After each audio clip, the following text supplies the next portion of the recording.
Palawan, the final frontier for ecology in the Philippines, home to hundreds of threatened species. Tens of thousands of tourists from all over the world come here for its pristine beaches. But just a few minutes from one of the main attractions in Coron Bay, this is the scene. Robin Monares has been a fisherman all his life. Coron has been his family's home since they moved here in the late 1970s.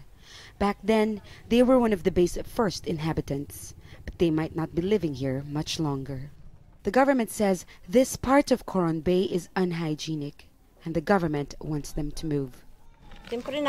We are worried about what will happen, where we will be moved. We don't know if we will have a home. Our livelihood is here, by the sea. More than 4,500 families now live in Coron's coastal areas.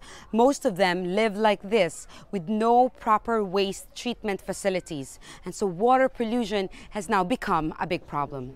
Damages could affect the other island, the marine ecosystem, the coral reef, the marine organism, because the pollution will also damage the habitat, the food chain in the water ecosystem. It will be affected.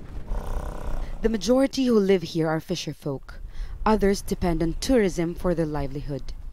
The government admits relocating thousands of families will be difficult, especially if it means rebuilding an entire community all over again.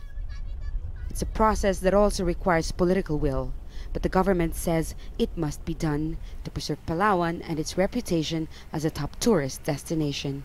Jumel Alindogan, Al Jazeera, Coron, Palawan, Western Philippines.